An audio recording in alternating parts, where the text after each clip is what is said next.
l'hôtellerie, ce qui est très particulier, c'est que ma mère tient un hôtel, mais à la base, je Mmh. ne voulais pas du tout faire de l'hôtellerie. J'avais dit à Ça, ma mère, c'est un classique je ça. je ne ferai jamais d'hôtellerie et ce qui s'est passé, c'est que ma mère avait besoin, de quelqu'un à la réception, donc faire une petite saison et j'ai adoré le contact clientèle.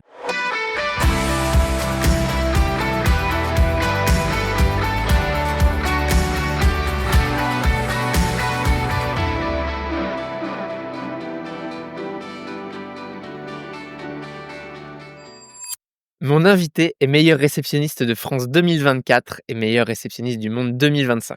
Il a remporté le trophée David Campbell, le prestigieux concours organisé par l'AICR. Je suis pressé de creuser avec lui les clés de ce succès. Bonjour Joël Darfeuille. Bien le bonjour Maxime. Très content, on est entre réceptionniste et toi, meilleur réceptionniste du monde. Quel honneur. Alors qu'est-ce que ça fait? Bah, j'arrive pas encore à réaliser, vu que j'ai été titré il y a peu de temps, mais ce fut un moment exceptionnel, enfin un très beau chemin entre les qualifications pour le concours national jusqu'à la consécration pour le concours international et de hisser, sur la plus haute marche de podium, le drapeau français et l'AICR France. C'était Ouais. un moment incroyable. C'est absolument génial. Tu peux, alors évidemment, on va creuser toute cette partie-là. Ouais, On va parler de l'AICR. Alors normalement, les auditeurs de ce podcast, connaissent. On parle aussi souvent, des métiers de la réception, mais là, ça va être l'occasion de plonger un petit peu là-dedans. bien Juste sûr. en termes de chronologie, quand est-ce que tu as obtenu officiellement le titre de meilleur réceptionniste du monde? Alors, j'ai fait les épreuves le 20 mars et j'ai été, élu meilleur réceptionniste du monde le 22 mars lors de la soirée de gala qui avait lieu à l'hôtel Grande-Bretagne, à Athènes. Donc Waouh, c'était en Grèce en plus, bel événement. bel événement. Bon, écoute, j'ai vraiment plein de questions pour toi. Je suis très content qu'on soit entre réceptionnistes, on peut le dire comme ça. C'est Grand trop plaisir rare de également. pouvoir mettre en avant nos métiers. Je Ouais, voudrais que, pour ceux qui ne te connaissent pas et qui sont peut-être oui. moins du métier, tu commences par te présenter. Ouais, bien sûr, avec grand plaisir Maxime. Alors donc par rapport à la présentation, déjà depuis tout petit, je suis dans l'hôtellerie, vu que mon grand-père a construit un hôtel et ma maman était gérante d'un hôtel sur Menton qui s'appelait le Narev Hotel. Donc j'y ai baigné, tout petit. J'ai fait, mes études hôtelières sur, Monaco et ensuite, à l'école Ferrières. Donc j'ai pu faire des stages dans des belles maisons de la Côte d'Azur, notamment, l'hôtel de Paris à Monaco et l'hôtel du Capitaine Rock à Antibes. J'ai commencé par des saisons d'été et d'hiver, donc saison d'hiver au Hammam Le Ménézin à Courchevel, ainsi qu'à l'hôtel Barrière les Neiges à Courchevel et mes saisons d'été ont été au palace, La Bastide de Gordes, donc DRL Collection, donc Je vois, magnifique. un beau palace, pas vu sur la Méditerranée, mais sur le Luberon Mmh. et après ces expériences, de saisonnier, j'ai voulu partir à l'étranger, donc je suis parti, à Londres et plus précisément à l'hôtel, Café Royal, donc sur Piccadilly Circus, un magnifique hôtel, le leading hotel of the world et Fine Hotel Resort. J'y suis resté 1 an et demi et je devais continuer sur Londres, mais malheureusement le covid est passé par là et donc je suis rentré, en urgence, à Menton et pendant 3 ans et demi, j'ai aidé, ma maman, donc dans l'établissement familial, à quasiment tout faire. Donc, le petit déjeuner, faire des rénovations, faire, la réception, la conciergerie, les réservations. Donc c'était, très, très intéressant et Ouais. formateur, cette polyvalence et ensuite, alors je suis pas retourné de suite dans l'hôtellerie, puisque j'ai fait un tour de France culinaire pour visiter des marchés couverts partout en France parce que je ne Donc que connaissais des pas marchés couverts?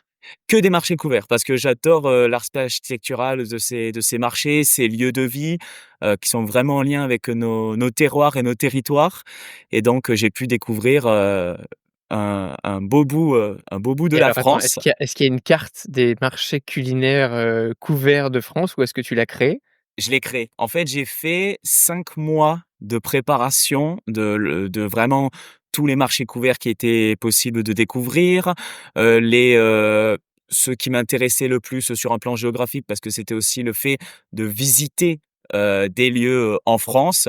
Je prends l'exemple de Dijon, Lille, Narbonne qui est à côté de Carcassonne, donc voir la cité de Carcassonne.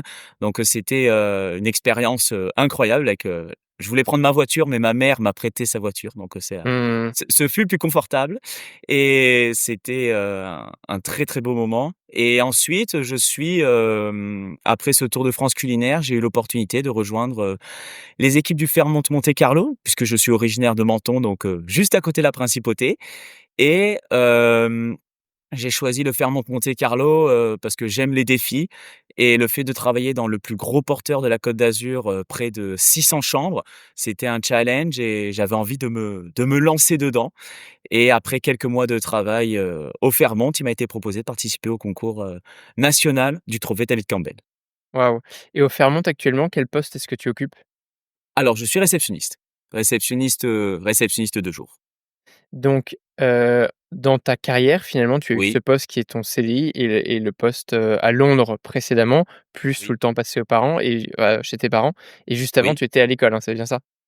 Exactement. En fait, j'étais à l'école, donc le stage à l'hôtel de Paris, ça a été en réception. Le stage à l'hôtel du Cap and Rock était en housekeeping et je Mmh. trouve que c'est très intéressant de découvrir, le housekeeping quand on est réceptionniste parce que c'est pas un simple quand on fait un changement d'attribution chambre, c'est pas uniquement un trait que nous changeons de place, Bien mais bien sûr. au contraire, ça peut être des kits, il y a une clientèle exigeante avec des demandes particulières, donc ça va être tout un changement de mise en place que le service housekeeping doit réaliser, ainsi que le room service. Donc c'était très intéressant de connaître ces deux domaines qui sont très complémentaires et après à la Bastide-de-Gorre, la première saison, c'était en réceptionniste, tournant, donc qui m'a permis de connaître, le domaine de la nuit, Mmh. également. Je sépare bien, entre la partie école et professionnelle, mais en réalité pour moi, quand on est en stage ou en apprentissage, tu es déjà complètement un pied dans l'entreprise et on Oui, le voit bien, hein, d'ailleurs les employeurs utilisent les stagiaires et les apprentis à disposition ouais, littéralement comme des employés, donc je pense que tu apprends autant, voire plus quand tu es, dans ces expériences de stage. Mais c'était pour me rendre compte un petit peu de l'expérience terrain que tu avais pu avoir ouais, avant de te présenter à un concours aussi, aussi exigeant.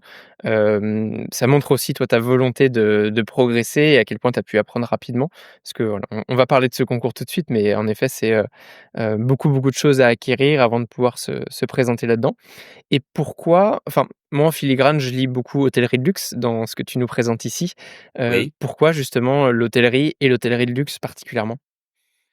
Alors l'hôtellerie, ce qui est très particulier, c'est que ma mère tient un hôtel, mais à la base, je Mmh, ne voulais pas du tout faire de l'hôtellerie. J'avais dit à ça ma mère: c'est un classique «Je ça. je ne ferai jamais d'hôtellerie» et ce qui s'est passé, c'est que ma mère avait besoin, de quelqu'un à la réception, donc faire une petite saison et j'ai adoré le contact clientèle. Vraiment, ça m'a le fait de rencontrer cette diversité de personnes, d'apprendre de chacun fut une, très belle expérience, donc je me suis lancé dans l'hôtellerie et l'hôtellerie de luxe, ça a été mon premier stage à l'hôtel de Paris, donc en réception. Ça a été, 4 mois très intenses. Quand vous êtes un tout jeune réceptionniste en stage et que vous commencez avec, le Grand Prix de Monaco, c'est quand même un événement, très marquant, dans nos vies de professionnelles et j'ai adoré l'esprit, j'ai adoré cette notion de brigade très carré, la notion de l'uniforme. Enfin, c'est un lieu qui est irréel, surtout que l'hôtel de Paris, c'est un style Belle Époque, donc c'est en lien avec, ces palaces un peu à l'ancienne, donc il y a un esprit très particulier et cela m'a donné, envie de me lancer dans l'hôtellerie de luxe, cette notion d'élégance, d'exigence et d'excellence. Waouh, bravo en tout cas, d'avoir, continuer dans ce parcours, enfin, je vais pas commencer à parler comme un vieux, on n'a pas tant d'écart que ça, mais c'est toujours plaisant, de voir les plus jeunes, embrasser ce parcours que moi j'ai suivi également. Je veux bien Ouais, que tu nous racontes, parce qu'on sait qu'il y en a plein dans ce milieu-là, ouais, peut-être une anecdote marquante que tu as eue dans ton parcours, soit dans la partie professionnelle, la partie concours, vraiment comme tu le souhaites. d'accord. Alors, je vais en donner 2. Une professionnelle et une spécialement en lien avec le concours. Le Allez, premier, le premier professionnel, ça a été, bon, nous avons l'occasion de rencontrer différentes, célébrités et j'ai eu l'occasion de rencontrer un joueur de foot très connu et en tant que réceptionniste dans les établissements, 5 étoiles plus, il y a la notion d'accompagnement en chambre et c'est là où on prend vraiment le plaisir de discuter avec le client, d'être en dehors de cette phase un peu, administrative, nous dirons, du check-in traditionnel et au client, je commence à lui dire on commence à parler de foot et je lui dis: pour vous, qui va être le vainqueur de la Ligue des champions? Et là, il me dit: «Ah, je vois la Juventus».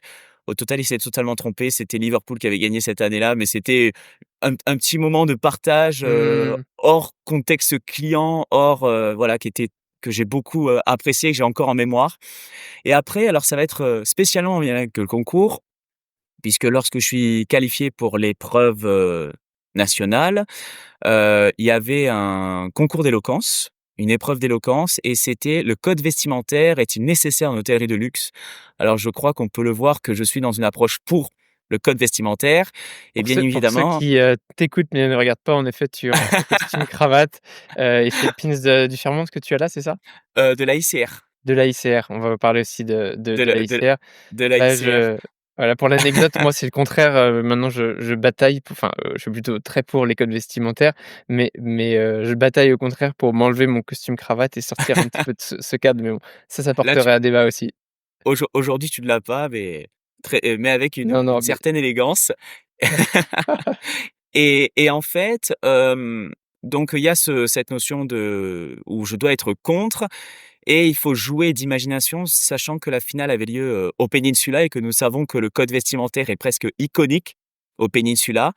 Et moi, j'avais une idée en tête, c'était de faire participer le membre du jury pour cette notion d'être contre le code vestimentaire, vu que j'avais été tiré au sort contre.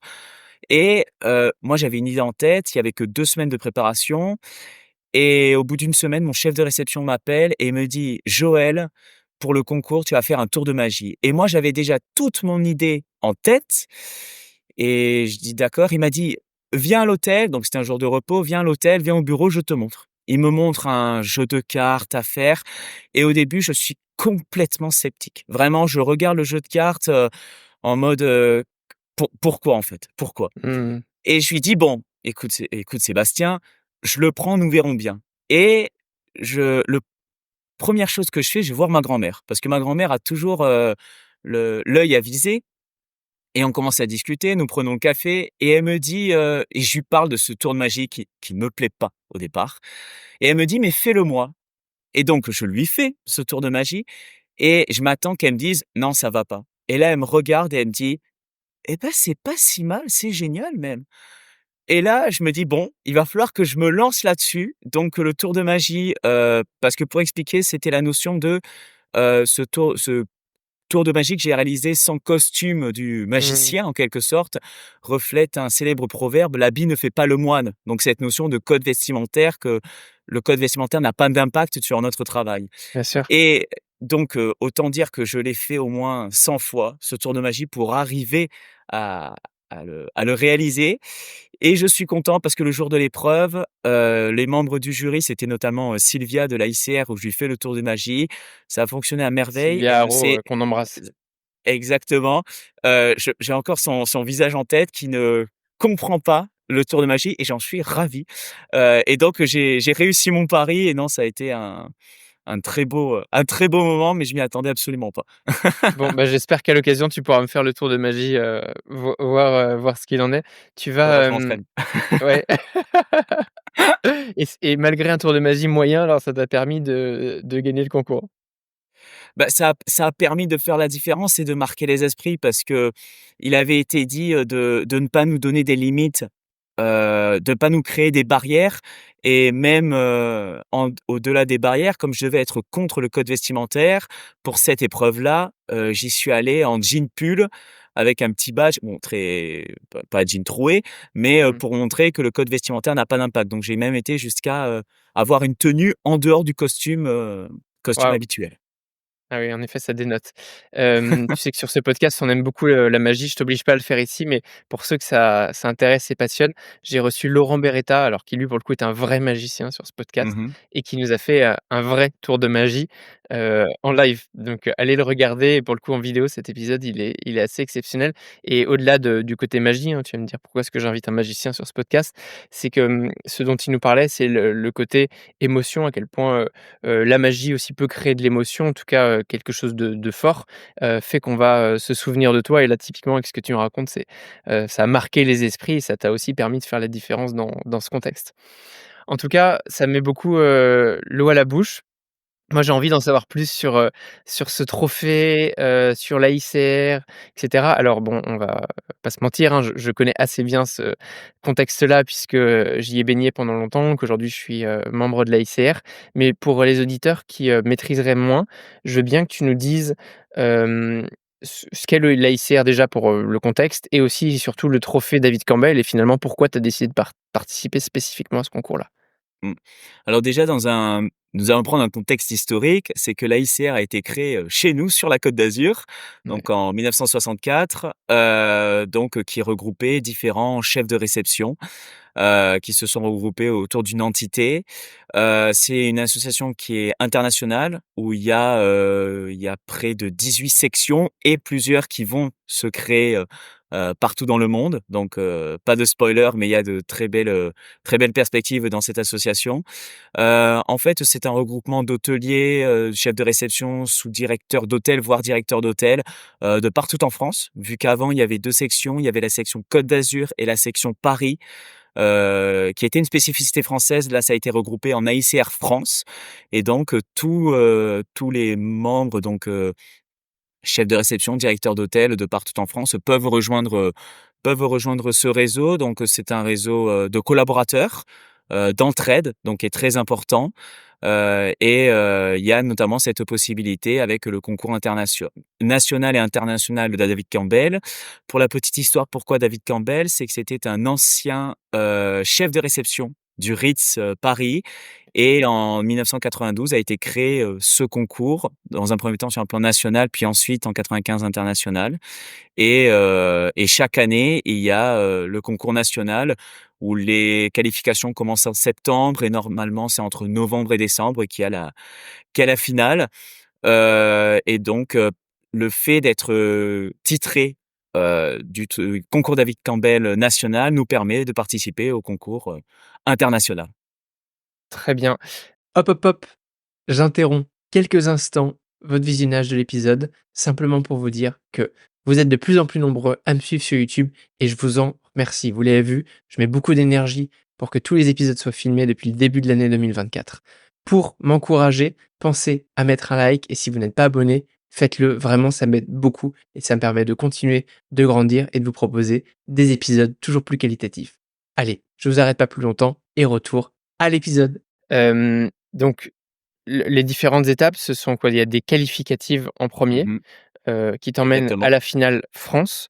Donc Oui, on comprend bien que maintenant c'est lié Paris et la Côte d'Azur. Je parle encore oui, comme un vieux, mais à mon époque, les 2 étaient séparés oui, c'est ça. et moi, pour ceux qui ne le savent pas, j'ai participé au trophée David Campbell en 2014 et D'accord. donc je me retrouve un peu dans ton histoire. Moi, je travaille au Peninsula, là où tu as passé la finale Ouais, à l'époque et je venais d'embaucher. On avait ouvert l'hôtel, même pas 3 mois avant, ouais. donc on était encore dans la phase d'ouverture et j'avais participé au trophée. Voilà, j'ai terminé, je crois, deuxième. Enfin, je crois, j'avais terminé 2e à cette époque-là, ce qui m'avait pas ouvert les portes de l'international et voilà donc mais c'était une belle, belle expérience et donc une fois que tu as validé le national, il se passe combien de temps avant d'aller en finale internationale? Alors en fait, la finale a eu lieu début décembre, mais nous avons donc début décembre, il y a eu la finale, nationale, donc où j'ai été titré, meilleur réceptionniste de France, vainqueur du trophée David Campbell. Pour reprendre le contexte du national, donc il y avait, des épreuves qualificatives. Épreuves qualificatives, on a une plaquette de présentation d'un hôtel fictif sur Paris. On nous donne des sujets, quelques vidéos à réaliser qui sont d'ailleurs disponibles sur YouTube. Donc, si ça vous intéresse sur la chaîne de l'AICR France, vous avez toutes les vidéos de tous les candidats, aussi bien juniors que seniors. Une des particularités françaises est qu'il y a un concours junior, c'est très intéressant parce que les juniors, donc les étudiants d'école hôtelière ont des fois, beaucoup d'imagination, se mettent absolument pas de barrières dans leur approche, du métier de réceptionniste et de l'hôtellerie. Donc qualification avec plusieurs vidéos à réaliser, ce qui permet de voir un peu notre, savoir-faire, notre savoir-être en quelques minutes pour les membres du jury et ensuite, j'ai mi-novembre, nous avons été, sélectionnés, donc il y avait 5 finalistes juniors et 5 finalistes seniors. 2 semaines de préparation avec donc comme il a été dit, l'épreuve d'éloquence que j'ai évoquée juste avant, ainsi que le traditionnel jeu de rôle avec, une table, un papier une réception, qui n'est pas, comme à notre habitude, des membres du jury et et c'est une approche, expect the unexpected et par rapport à la préparation, c'est surtout début janvier que nous avons eu la plaquette de présentation de l'hôtel fictif. Alors, le concours était à Athènes, mais ils ne pouvaient pas mettre une plaquette d'un hôtel sur Athènes parce qu'il y avait une candidate grecque. Donc ça aurait biaisé Bien sûr. le rapport et donc ça a été un hôtel sur Stockholm. Donc ils ont Ah ouais. réutilisé le grand hôtel de Stockholm, ils l'ont appelé le Royal Hotel Stockholm et là, autant le concours national, ça va vraiment être une approche réceptionniste, autant le concours international va être une approche, beaucoup plus, managériale, avec en plus des jeux de rôle où on a 2 jeux de rôle. Nous avons également, une épreuve de group work, donc travail de groupe, avec différents candidats. Donc il faut être dans une notion de collaboration, leader mais compétiteur aussi. C'est vraiment, arriver à se démarquer par rapport aux autres et tâches administratives sur ordinateur en 1 h 30, réaliser de nombreuses tâches, habituelles au métier de réceptionniste. Mmh. Réservation, ça va être gestion de plaintes, bah, selon les établissements. Par exemple, moi, dans mon petit hôtel familial, les réponses d'avis en ligne, c'est moi qui les réalisais. Des calculs indicateurs de performance, c'est un élément qu'on ne fait pas du tout en tant que réceptionniste. Toi, je pense pas qu'au Peninsula, tu as fait Non. les calculs indicateurs de performance. Je pense que c'était plus les revenus managers Ouais, tout à et fait. voilà, donc on nous apprend, donc il y a cette préparation et on a 2 mois et demi pour, Mmh. emmagasiner, énormément, d'années d'expérience, nous dirons. C'est amusant parce que ce que tu racontes, c'est aussi très similaire au MOF. Tu vois, moi, ce que j'ai eu pour, Ouais, les qualificatives et la partie, finale avec toutes ces épreuves, jeux de rôle, épreuves managériales et autres sujets et la particularité, c'est que sur le MOF, il y a en plus un chef-d'œuvre à préparer. ouais. Mais je pense que c'est une très bonne préparation, en tout cas, pour le MOF un jour et c'est une question qui me vient, mais est-ce que toi, justement, c'est quelque chose que tu as envie de préparer, dans le futur?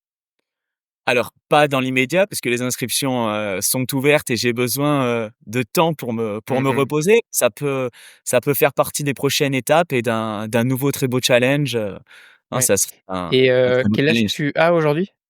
30 ans, Tu as 30 ans, 30 ans, d'accord, ouais. jeune trentenaire. Jeune trentenaire, ouais, ouais. Je le dis pour ceux qui voudraient s'inscrire notamment au MOF parce qu'en effet, là, la 28e édition vient de commencer. Il faut avoir plus de 23 ans pour pouvoir s'y inscrire et je le dis suffisamment, sur, mes contenus, mais surtout si vous vous inscrivez, ne me contactez pas. D'ailleurs, pareil pour, l'AICR, je peux pas répondre, je peux pas donner de conseils. Je vais jurifier probablement sur ces compétitions, je participe à la préparation donc en aucun cas, il faut me prévenir. Donc voilà, ça m'intéresse de savoir si tu en as envie, mais je veux pas savoir si réellement tu vas candidater, puisqu'encore une fois, ça biaiserait l'évaluation. C'est Exactement, hyper intéressant de voir un petit peu tout ça, hem et moi, j'aimerais comprendre aussi et surtout, finalement, comment toi, tu ouais. t'es préparé à une telle compétition. Aussi bien la partie France qu'internationale. Alors finalement, c'est un petit peu près la même chose, sauf que l'international, j'imagine, se fait intégralement en anglais et il y a une Oui, dimension peut-être avec encore plus de pression et des oui. candidats d'un niveau encore plus élevé. Mais alors déjà, est-ce que tu as fait une préparation, différente entre les 2 et de manière générale, comment est-ce que tu t'es préparé pour arriver à ça? Alors, les 2 concours sont assez différents parce que déjà en matière de timing, lorsque j'ai appris que j'étais qualifié pour la compétition nationale, il y avait que 15 jours de préparation avec notamment cette notion du concours d'éloquence qui m'a pris de j'ai fait pas mal de versions avant d'arriver à la version finale pour le concours d'éloquence. Vraiment mon discours final, nous dirons. Comment je me suis préparé pour le concours national? Alors, le concours national, c'est véritablement en tant que réceptionniste, donc ça peut être des formalités comme, par exemple, le check-in, le check-out, éventuellement, réservation, wake-up call. Donc, ça va être, moi, je me suis appuyé notamment sur les critères LQE qui ont été utilisés dans les différents, hôtels où j'ai travaillé. Heu, Moi, pour m'entraîner, alors ça peut paraître particulier, mais un premier conseil que je donne, c'est de sortir de son lieu de travail, nous dirons, habituel ou Mmh. de son poste de travail. C'est-à-dire que, bien évidemment, lorsque vous avez un comptoir, vous avez votre desk, vous avez vos habitudes et je pense qu'il est très important d'aller au-delà de ses habitudes et de, par exemple, moi, alors ça peut paraître très particulier, mais j'ai un ami à moi qui tient une pizzeria à Menton et D'accord. il a une salle dans son restaurant qu'il n'utilise pas forcément et je lui ai dit: «Laurent, est-ce que je peux prendre ta salle pour m'entraîner?» Donc j'ai été avec des amis à moi, et ça m'a permis en fait de sortir du contexte et d'être dans un lieu complètement neutre. Parce que je Mmh. savais qu'au Peninsula, j'allais être dans un lieu que je ne connaissais absolument pas et donc voilà, je me suis entraîné avec, une table, un papier, un stylo, un faux téléphone pour me mettre dans ces conditions. Donc voilà, là, ça a été véritablement cette notion de préparation au jeu de rôle. Le concours international a été, beaucoup plus poussé. Parce qu'on nous demande pas d'être uniquement réceptionniste, mais il y a une approche de social host. C'est-à-dire qu'en plus d'avoir une approche réceptionniste, on a une approche conciergerie, réservation, Mmh. standard. Il y a même une approche, connaissance des critères LQA housekeeping, procédures de sécurité aussi. Par exemple, il y avait des procédures de sécurité en cas, d'alerte à la bombe, d'attentat. Donc, la configuration est complètement différente. Comment je me suis préparé? Déjà dans un premier temps, c'est une très grosse connaissance de la plaquette de présentation. Il faut savoir que la plaquette de l'hôtel, c'est 40 pages, donc c'est énormément de détails sur les catégories de chambres, ses spécificités, le programme de fidélité, les restaurants. Comme on a une approche conciergerie, ça a été aussi de connaître, Stockholm, ce qu'il y a à voir, ce qu'il y a à manger. Bon, moi Mmh. j'adore découvrir les cuisines du monde entier. Tu encore fait Heu un tour des marchés, mais cette fois-ci à Stockholm? alors j'aurais bien aimé faire l'aller-retour si c'était un peu moins long, mais ça aurait été, non, ça aurait été très très intéressant. Je pense que c'est à rajouter dans ma bucket list, notamment l'Ostermalm, Food Market. Je cache pas que je l'ai mis dans mes bases de recherche, Mmh. mais voilà, les différents restaurants, les différentes expériences qu'il y a à voir, même, si un client parce que, voilà, le concours, on peut nous demander tout, absolument tout. C'est-à-dire, il peut y avoir un client qui vient et qui nous dit: «Voilà, j'aimerais savoir où est-ce qu'est le supermarché le plus proche» et il faut le savoir. Donc ça a été une très grosse préparation dans ce domaine. Ensuite, par rapport aux différentes épreuves qu'il y avait, ça a été, heu, je vais prendre un exemple, voilà, il y a une réponse d'avis en ligne. Comment, répondre à un avis en ligne de manière efficace? Mmh. Donc c'est d'avoir une structure. Moi, tous les éléments, j'ai une approche structurée.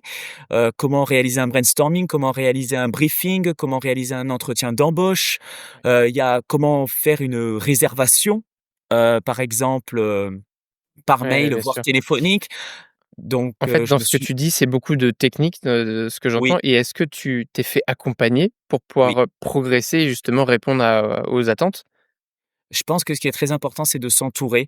Mmh. Donc en fait, voilà, toutes ces connaissances que j'ai eues, j'ai voulu les confronter déjà auprès des différents services, notamment mon directeur d'hébergement, l'équipe de sécurité, le revenu management par rapport au calcul des KPI.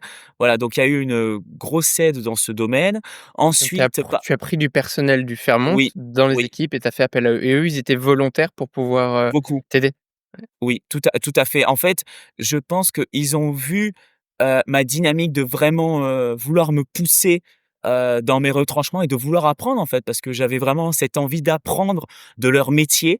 Donc, je pense que ça les a beaucoup ils ont apprécié, ma démarche. Ensuite, la ICR France, bien évidemment. Donc on a eu, une visio, conférence pour un peu m'expliquer le concours international, ses particularités. J'ai eu l'opportunité de monter à Paris Mmh. parce que en fait, je me suis dit: «C'est un concours d'une vie» et il faut vraiment, se donner toutes les chances de son côté et vraiment d'aller à fond dans le process et donc je suis monté à Paris, donc déjà pour revoir, Sylvia, Haro ainsi que Bruno Lanvin, où nous avons fait une petite Bruno réunion, Lanvin qui est passé aussi dans ce podcast.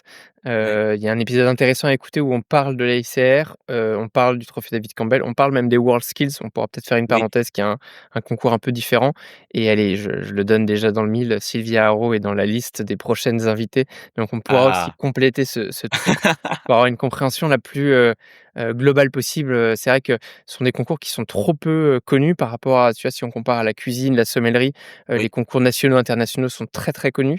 Ceux de la réception aussi existent, et il y a ces personnes qui travaillent dans l'ombre pour les mettre en avant. Donc voilà, merci de les citer, et moi je leur tends le micro. Non, mais j'ai déjà hâte de découvrir, le podcast, de Sylvia par la même occasion. Mais voilà, donc je me suis fait accompagner par eux et on a évoqué les WorldSkills, donc avec Bruno Lanvin pour voir un peu cette complémentarité entre les différentes compétitions, voir où est-ce que je pouvais m'appuyer de l'expertise WorldSkills pour le concours international. Ça fut très intéressant. Et je suis monté aussi pour rencontrer, Estelle Niveau, donc qui est chef de réception de l'hôtel Meurice, mais surtout, meilleure réceptionniste du monde en 2019, donc qui a accepté, et ce fut un plaisir, de discuter avec elle pour qu'elle me donne Ouais. sa vision du concours. Même si le concours a un peu changé, il y a quand même, la même approche. Donc nous avons pu, discuter de sa vision de Mmh. candidate et aussi, en matière d'accompagnement, j'ai eu, Titouan Roland qui a été, numéro 2 au concours international en 2024 et qui m'a beaucoup, aidé. Il est même venu au Fairmont faire des jeux de rôle avec moi, donc c'était un moment, très marquant. Mmh. J'ai fait aussi une, formation de prise de parole en public, donc qui était en lien avec la ICR France. Donc, Excellent. c'était vraiment, voilà, j'ai essayé de mettre toutes les chances de mon côté et enfin, j'ai demandé à un psychologue de m'aider par rapport à cette gestion de stress, des émotions. Parce que c'est en une journée, il y a une competition room de 10 heures où on alterne entre moments de repos et exécution, des épreuves et c'est plus un marathon qu'un sprint et Mmh. également sur un plan mental.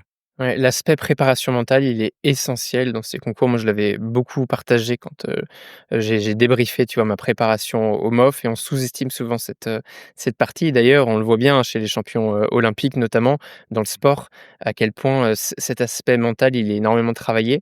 Alors, je viens de parler de sportifs et ça m'amène ce sujet.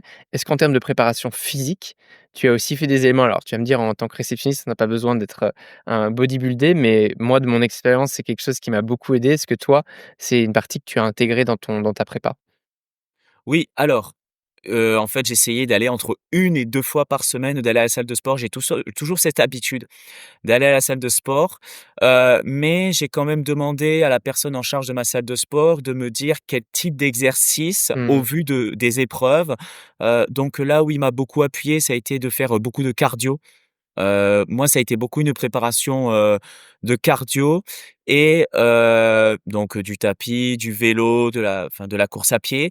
Ça permet aussi parce que la préparation, ce n'est pas un long fleuve tranquille et il y a besoin, en fait, pendant la phase de préparation du concours, un peu, nous dirons, d'expulser cette énergie, ce trop plein qu'on a dans le corps parce qu'il y a Bien sûr.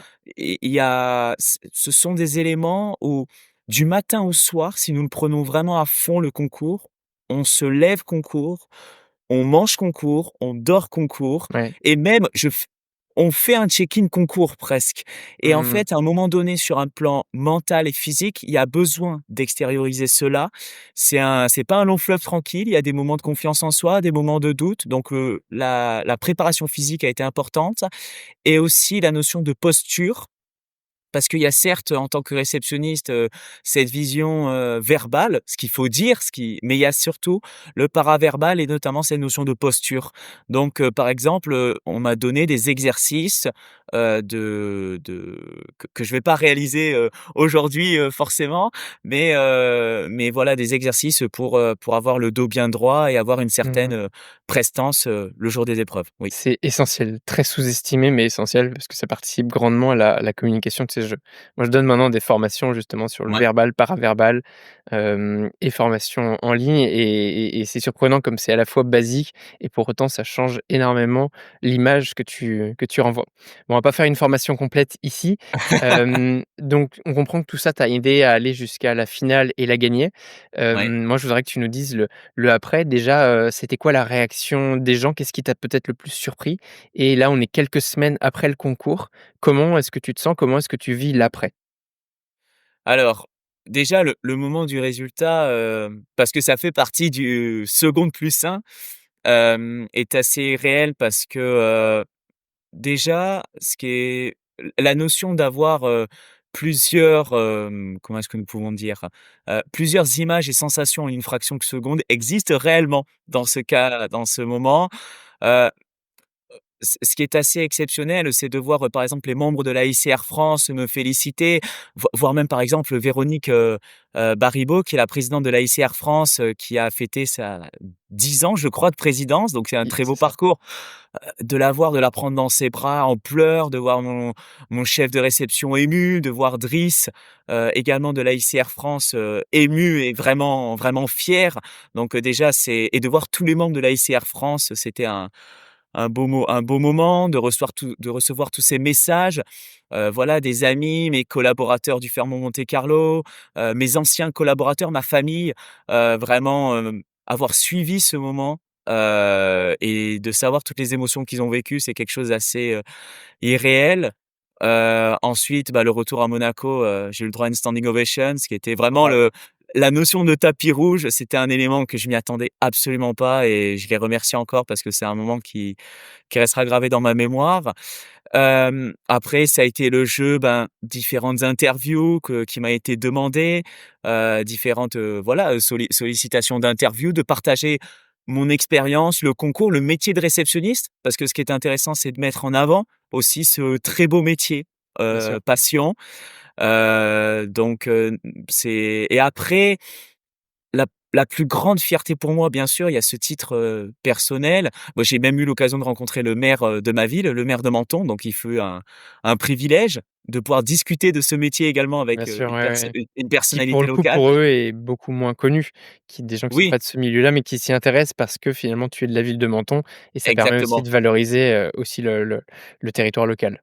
exactement et mais la plus grande fierté, bien sûr, comme j'allais le dire, c'est que c'est un titre, personnel, mais c'est de voir de pouvoir mettre la France et la principauté de Monaco, par la même occasion sur la plus haute marche du podium et d'être le premier de la Côte d'Azur à remporter ce titre à échelle, internationale, sachant que l'AICR a été créée, sur la Côte d'Azur donc je ne cache pas que quand on a eu la soirée au Royal Riviera avec des membres de l'AICR France et de poser ce trophée face à la Méditerranée et la Villa Quérios, c'était un moment, très, très Mmh marquant.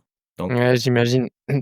Tu penses que, ça va t'ouvrir quoi comme opportunité? Alors peut-être que tu le perçois, pour le oui. moment déjà, mais en tout cas, qu'est-ce que tu envisages, grâce à ce titre, enfin d'opportunités qui vont s'ouvrir à toi? Alors il y aura, sûrement des possibles et des peut-être des opportunités, des sollicitations professionnelles. Après, il ne faut pas oublier que le Fairmont m'a offert cette opportunité de participer à ce concours, national et ensuite international. Donc, nous verrons les différentes, Mmh. opportunités qui se présentent, tout en prenant compte de ce que le Fairmont peut me proposer, bien Bien sûr. évidemment. Ouais, C'est très important. Après, il y a cette notion de partage et de transmission.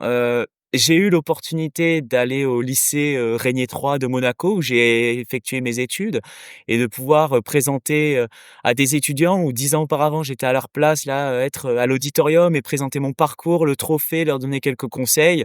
Ce fut, un élément extrêmement intéressant donc si, pourquoi pas, je ne sais pas si c'est proposer des formations, mais pas essayer de mettre en avant déjà mon parcours et le fait de participer à des concours pour progresser, se challenger, à des étudiants, ça serait déjà un ouais. un très beau premier pas, au-delà de l'hôtellerie, de Je l'hôtellerie te de luxe. pose je te pose la question parce que, je pense qu'on sous-estime, tu vois, cette partie, on s'en rend évidemment pas compte. Moi, de la même manière, quand j'ai obtenu le titre du MOF, je me souviens d'une phrase qui nous était dite par d'anciens MOF, il y a vraiment un avant et un après le concours. Alors évidemment, le trophée David Campbell, il a pas, cette réputation dans le sens que le MOF, il y a plein de classes métiers, et donc il y a une visibilité encore plus, nationale et internationale. Mais je pense qu'il y a vraiment un avant et un après et tu parles de transmission, ça fait typiquement partie de cet après où on te demande de venir interagir, de d'instruire et d'inspirer aussi, tu vois, les plus jeunes générations et pour moi, c'est même un devoir, quand tu obtiens un titre comme ça, on s'imagine que c'est gagné et que tu peux le ranger au placard, que c'est terminé. En fait, pas du tout. Je pense qu'au contraire, la mission, elle fait que commencer. Ouais. Tu as obtenu cette récompense et tu vas voir que maintenant la route, en tout cas, je te le souhaite, elle va être d'autant plus belle et rendez-vous, ne serait-ce que dans 5 ans, je pense que tu seras surpris des opportunités qui seront présentées à toi sur le chemin, mais on en fera un épisode 2. Avec grand plaisir. Peut-être pas dans 5 ans, mais Bah, ave cinq a dix ans ou moins si tu veux à voir, hein, mais ave j'espère que le ave podcast sera encore là. bah, avec plaisir pour ma part. Tu nous as partagé beaucoup de choses. Moi, je vais également, te partager et partager un petit secret, en avant-première. Alors, je peux pas donner tous les détails à cette heure-ci, mais puisqu'on parle, du trophée David Campbell, donc cette année en 2025, le format sera un petit peu spécial. Il aura lieu dans un lieu différent de ce qui a été fait, habituellement. Je parle de la finale. Donc aussi bien les juniors qui nous écoutent, donc les étudiants, que les professionnels qui, ont envie d'y participer. Allez-y, inscrivez-vous nombreux cette année parce que vraiment on vous prépare quelque chose, d'assez exceptionnel. Pour le reste, je vous en parle probablement dans quelques épisodes ou, dans l'hebdo qui est ma newsletter, donc allez, vous abonner si vous voulez, vraiment pas rater cette occasion. Mais s'il y a une année où il faut absolument, être inscrit, c'est probablement, celle-là. Hâte de Et découvrir également. bon, après ce beau teasing, je te propose avec un peu plus de légèreté, de jouer à mon jeu préféré sur ce podcast qui Super, s'appelle mots-clés contre bénéfices. Je redonne les règles, tu vas nous partager un mot-clé de ton choix. S'il est utilisé par nos insiders, donc les auditeurs, soit sur Apple Podcast, en commentaire en laissant une note et avis, soit, sur Spotify ou sous cette vidéo YouTube, eh bien, les auditeurs ou l'auditeur ou les auditeurs à te définir qui auront mis le mot-clé, eh bien, ils bénéficieront de quelque chose de ton choix. parfait. Alors, le mot, ça sera Campbell, pour être en lien avec le concours et pour ma part, ça serait un grand plaisir de pouvoir, se rencontrer, autour d'un verre dans un des bars, d'hôtels de la Côte d'Azur, entre, peut-être Théoule-sur-Mer et Menton. Donc, comme ça nous permettra de se rencontrer, d'échanger, entre passionnés de Dégustation de l'hôtellerie. citron, à Menton avec Joël, autour d'une conversation passionnante. Ah, On a un si vous thème. voulez venir vers la rue piétonne, ça sera volontiers ou au marché des Halles, bien évidemment. Bon, excellent. Merci pour, tout ça. Je te propose de basculer sur les questions signatures. C'est Ouais, la partie, traditionnelle du podcast. La super, première, c'est un voyage dans le temps. Si tu ouais. pouvais revenir en arrière à un moment de ta carrière, à quel moment est-ce que tu reviendrais et qu'est-ce que tu changerais? Je pense que là où je changerais, ça serait de commencer par mon expérience à Londres. Parce que Londres est une destination où il y a une telle possibilité, d'évolution, une telle possibilité d'apprendre en si peu de temps. Moi, ça serait peut-être dans un premier temps de commencer par mon expérience à Londres avant de faire mes saisons hôtelières, je pense. Mmh, excellent. C'est un bon conseil, je pense, pour les plus jeunes qui nous écoutent. Mmh. Tu as une, recommandation de lecture? Alors moi, un livre que j'aime particulièrement, qui m'a beaucoup aidé au début de ma carrière, ça a été le livre Luxe et élégance de Rachel Chantal, Oui. qui est pour moi, c'est une bible pour commencer dans l'hôtellerie, de luxe, parce que ça nous explique vraiment toute la notion de parcours client, la notion de l'aspect, relationnel, verbal, non verbal et je sais que c'est un livre que j'ai eu l'occasion de lire, quand j'étais à l'école Ferrière et juste avant de faire ma première saison au Hammam Le Mélézin, qui m'a beaucoup aidé, que je recommande aux jeunes réceptionnistes, aux jeunes professionnels et aux étudiants, bien évidemment. Il est aussi, dans ma bibliothèque, donc je peux que t'appuyer. Alors par contre, je ne le vois pas, j'arrive pas à bien lire. Ah, il est regarde, il est juste là, Il pour est ceux qui juste là. regardent les ouais. C'est pas Et fait exprès. ça m'arrive aussi de le feuilleter de temps en temps, Ouais, pour, replonger un petit peu dedans et quelques notions. Voilà, c'est plutôt, je pense, un comme tu dis, une bible, enfin, ça se lit pas comme un roman, hein, c'est vraiment pas ce non, ce genre de lecture. ouais. Tu as, une citation favorite que tu aimes te répéter? Alors j'en ai 2. La première, alors c'est une que je me suis créée moi-même, c'est aller au-delà des nuages pour réaliser ses rêves. Parce que j'étais petit, fan d'aviation et cette notion de se créer des challenges et d'aller, le plus haut possible. C'est ma citation à moi, nous dirons et une autre, c'est celle de Nelson Mandela qui dit, «Je ne perds jamais, soit je gagne, soit j'apprends» Mmh. et en fait, ça nous permet, bien sûr au début lorsqu'il y a différents challenges, notamment le fait de participer à un concours, on a cette peur, cette crainte d'y aller mais en fait, le chemin nous montre que suivant le résultat, de toute façon, nous n'avons pas, perdu. Nous avons gagné en expérience, nous avons, appris, de nous-mêmes et cela nous a permis de progresser. Donc j'aime beaucoup cette citation de Nelson Mandela. Ouais, parfait. Qui est-ce que tu aimerais voir et entendre sur Hospitality Insiders? Alors ce serait Marie-Charlotte Gauthier, qui est, directrice des opérations de l'Hôtel Café Royal, avec qui j'ai collaboré et qui était, quand j'y étais, elle a commencé en duty manager, après elle était, assistante front office manager et je pense que ça serait intéressant de l'inviter parce qu'elle a eu un prix en Angleterre, le Acorn Award, et elle a beaucoup évolué, entre, selon les différentes positions hiérarchiques en très peu de temps et c'est une personne qui a une grande sensibilité dans l'hôtellerie et qui est très passionnante dans son approche et qui expliquerait bien, le dynamisme de l'hôtellerie, londonienne. Excellent. Écoute, tu nous mets en relation et je Avec grand serais plaisir. ravi de l'inviter, à ta suite. Comment est-ce En qu'on peut français ou en anglais, bien sûr. alors, en français, puisqu'aujourd'hui Hospitality Insiders est encore un podcast francophone, Ouais. je réfléchis à passer sur l'anglais, mais il y a tellement d'invités encore, dans le monde francophone. On verra pour la partie internationale, dans quelques saisons, pourquoi pas. Non, je Hem, dis ça parce que quand nous avons discuté par message, elle m'a dit: «Il faudra que je me remette au français» parce qu'elle est tellement à ah, parler anglais, mais elle est française, bien évidemment. c'est un peu le défaut de nos métiers quand on travaille à l'international notamment et on fait beaucoup de d'anglicismes ou on parle la moitié du temps en anglais, c'est pas facile C'est ça, de retourner dans sa langue, maternelle. c'est ça. Quel est le meilleur moyen de te contacter? Ça serait directement sur LinkedIn, donc Joël Darfeuil, ça serait, avec grand plaisir. Heu, Si par exemple vous souhaitez me rajouter dans les relations, mettez par exemple le mot Campbell parmi les notes, comme ça me permet vraiment de faire le lien, de comment est-ce que vous avez pu me rencontrer sur LinkedIn. C'est une très bonne suggestion et évidemment on mettra, ton profil dans, les notes de l'épisode comme d'habitude. Avec plaisir. Joël, on arrive sur la fin, je te Ouais. remercie pour tout ce que tu nous as partagé. J'étais très content, de revivre un concours à travers, tes yeux, ta voix.